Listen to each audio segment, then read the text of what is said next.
বাবা গো বাবা, তোমার শালা মোর কি মামা? মায়ের কি নিজের ভাই? পাথরের পিছনে লুকিয়ে আছে, তুলে দে না বাবা খাই।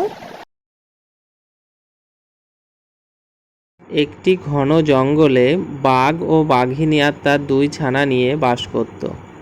কিন্তু কিছুদিন আগে বাঘিনী অসুখ হয়ে মারা গিয়েছে। মারা যাওয়ার আগে বলে গিয়েছিল, আমার দুটি ছানা রইলো, তাদের তুমি দেখো, আর পারলে একটা বিয়ে করো, না হলে এই ছোট্ট বাচ্চারা না খেয়ে মারা যাবে। বাঘ তখন মনে মনে ভাবল, বিয়ে তো একটা করতেই হবে, তবে কোনো বাঘিনীকে নয়, কোনো মানুষের মেয়ে পেলে তবেই বিয়ে করব। কারণ শুনেছি মানুষেরা নাকি খুব ভালো রান্না করতে পারে। এরপরে বাঘ মেয়ে খুঁজতে জঙ্গলের পথ ধরে গ্রামের দিকে যেতে লাগলো। যেতে যেতে সে তার সামনে শেয়াল ভাগ্নেকে দেখতে পেল। তখন শেয়াল ভাগ্নে জিজ্ঞাসা করলো, আরে বাঘ মামা, তুমি এই দুপুরবেলা কোথায় চললে? তোমার মনটাও দেখছি ভালো নেই। কি হয়েছে বাঘ মামা তোমার? আর বলিস না শিয়াল ভাগ্নে, গত 2 দিন আগে আমার বউটা মারা গেছে, কিন্তু তার শেষ ইচ্ছা ছিল যে আমি আবার একটা নতুন বিয়ে করি। এর জন্যই মেয়ে খুঁজতে যাচ্ছি। তা তুমি গ্রামের দিকে কেন যাচ্ছ মেয়ে খুঁজতে? আর বলিস না ভাগনা, শুনেছি নাকি মানুষের মেয়েরা খুব ভালো রান্না করে, তাই এবার আর কোনো বাঘিনী টাঘিনীকে বিয়ে করব না, করলে এবার মানুষের মেয়েকেই বিয়ে করব। এরপরে গ্রামে ঢুকতেই দেখলো একটা ছেলে ও একটা মেয়ে দাঁড়িয়ে আছে। বাঘ এক লাফে তাদের সামনে আসলো।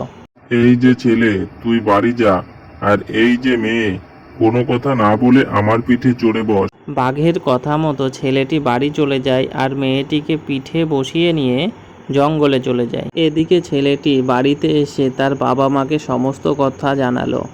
তারপরে তার বাবা মা কাঁদতে কাঁদতে যেন স্থির হয়ে গেল। তোমরা কোনো চিন্তা করো না, আমি ঠিক আমার বোনকে ফিরিয়ে নিয়ে আসবই। এইদিকে বাঘ ওই মেয়েটিকে নিয়ে গুহার কাছে এসে উপস্থিত হলো। কই রে বাচ্চারা, কাকে এনেছি দেখ, একটিবার বাইরে আয়। এটাই তোদের নতুন মা। হ্যাঁ, নতুন মা। লেজ নেই, দাঁত নেই, গায়ে ডোরা নেই, চার পায়ে দাঁড়িয়ে নেই, গোপ নেই। ও কেন আমার মা হবে? ওটাকে মেরে দাও, আমরা খাই। খবরদার অমন কথা বলবি তো তোদের জিভ টেনে টুকরো টুকরো করে দেব। এরপরে মেয়েটি রান্না করে আর বাঘেরা মহানন্দে ভোজন করে। এইভাবে বাঘের দিন বেশ ভালোই কাটছিল। কয়েকদিন পর সকাল হতেই বাঘ জঙ্গলে বেরিয়ে পড়ল। ঠিক সেই সময় মেয়েটির দাদা এসে উপস্থিত হলো। তার দাদাকে ওখানে আসতে দেখে সে তো ভয়ে কাঁপতে লাগলো। কাঁপতে কাঁপতে বলল, দাদা, তুই এখানে এসেছিস কেন? এখানে বাঘ এসে তোকে খেয়ে ফেলবে, তুই এখান থেকে চলে যা। তোকে এখান থেকে না নিয়ে আমি যাব না। এদিকে মা বাবাকে আমি কথা দিয়ে এসেছি যে তোকে নিয়ে আমি বাড়ি ফিরবো। তাহলে তুই শোন দাদা, তুই এই পাথরের পিছনে লুকিয়ে পড়, বাঘ আসারও সময় হয়ে গেছে। এইদিকে বাঘ খাবার না পেয়ে সারা জঙ্গল ঘুরে ঘুরে সন্ধ্যার দিকে সে বাড়ি আসে। বাবা গো বাবা, তোমার শালা মোর কি মামা? মায়ের কি নিজের ভাই? পাথরের পিছনে লুকিয়ে আছে, তুলে দে না বাবা, আমরা মজা করে খাই। এই বলে বাঘের ছানাটি সেখানে আবার ঘুমিয়ে পড়ল। আজকে বাঘ অনেক রেগেছিল, তাই বাচ্চাদের কথা সে বুঝতেই পারল না।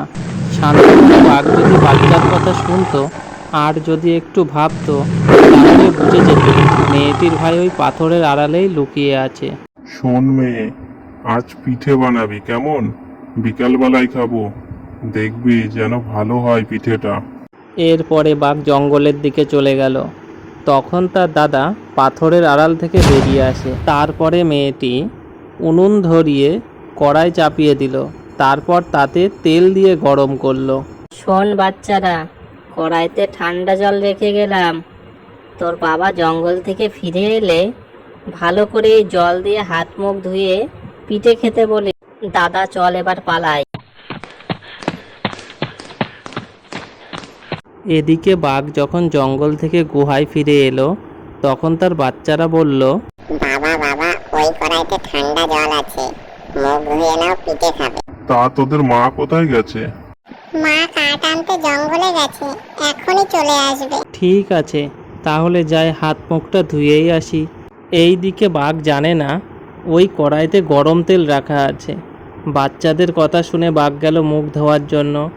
তারপরে যেই না কড়াইয়ের তেলে মুখ ডুবিয়েছে, অমনি বাঘ ছিটকে পড়ে মেঝেতে ঝটপট ঝটপট করতে লাগলো।